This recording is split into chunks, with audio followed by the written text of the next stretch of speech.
Looked at from the depths of space, our world is a bright blue planet.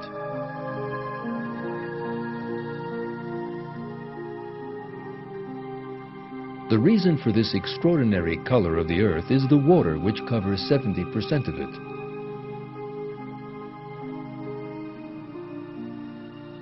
With its water, the Earth resembles an oasis in the middle of a vast desert of space.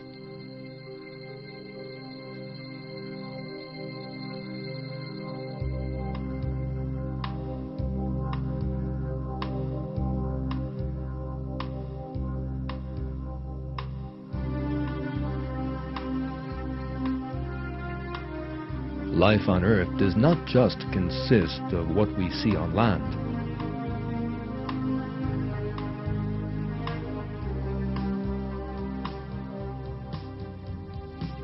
There is also a rich undersea life far from our sight.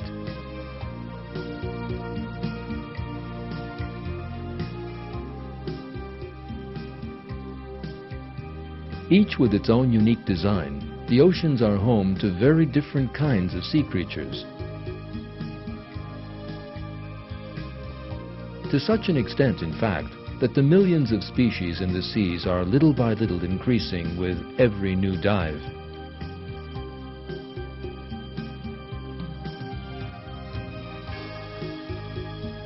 In this film, you will make the close acquaintance of the fascinating sea creatures living in the oceans, and also witness God's incomparable art of creation, with examples you might never have seen before.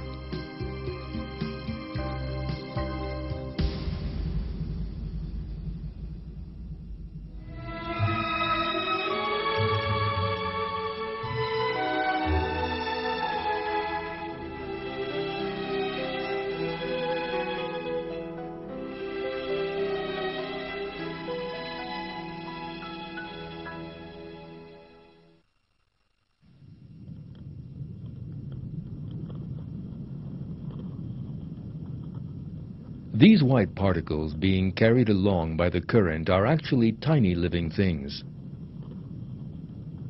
Plankton represents the largest number of living things in the sea. They are invertebrates, which come in a wide range of varieties, all very different to one another. These strangely shaped creatures represent the basic source of food for sea life.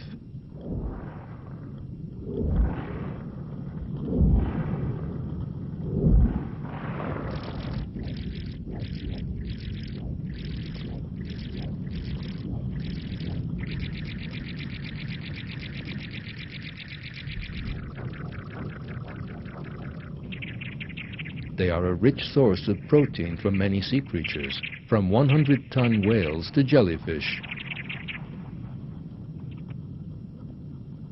The oceans are full of these creatures, which are at first sight invisible.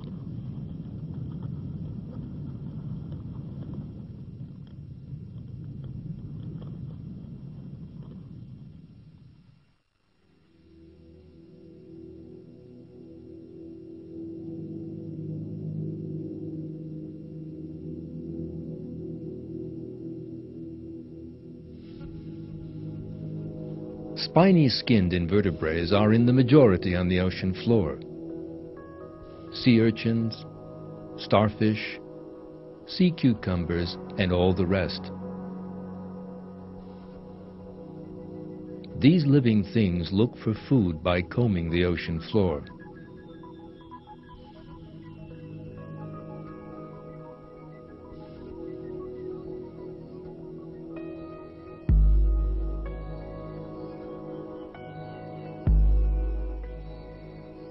The sea urchin is an interesting-looking invertebrate. It has no hard shell to protect its soft body from predators, although it does possess a deterrent weapon, its spines.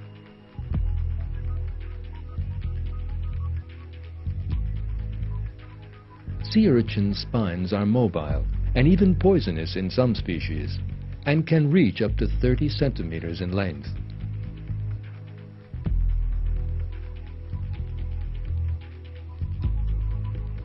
These tubular feet protruding from its body are the sea chestnut's invaluable limbs. These feet are both flexible and at the same time have a suction property.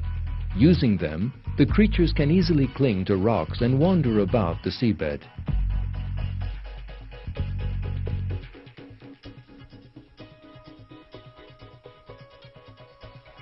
The tubes are just like the urchin's eyes. They perceive heat, light, and vibrations in the water in a most sensitive manner. Plankton swept along by the currents are sucked up by the sea urchin's feet, which also serve as the creature's gills. Oxygen and carbon dioxide are exchanged here. The sea urchin's mouth is immediately underneath its body.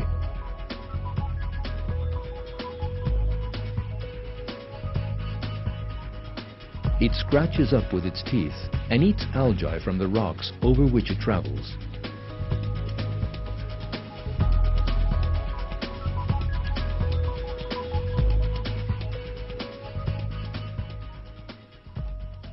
Sea urchin reproduction is a most fascinating time. They come along side by side, and as the female leaves her eggs into the current, the male deposits his sperm. There are millions of these cells. The clouds of eggs mingle with the clouds of sperm.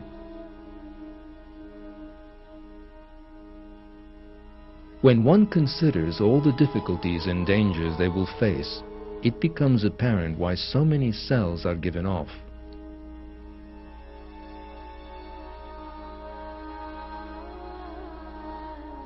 The genes from the female combine with those of the male.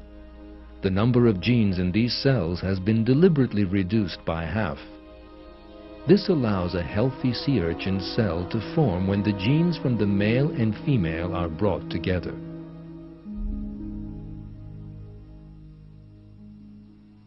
When the male and female cells combine, the cells immediately begin to divide and multiply and to assume their various characteristics.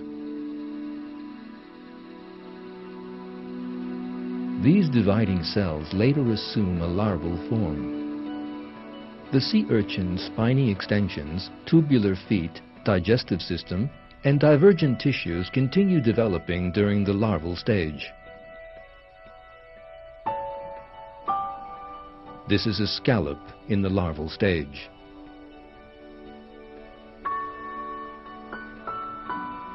And this is a starfish larva. These will mature and be carried to new locations by the current and continue life under the sea.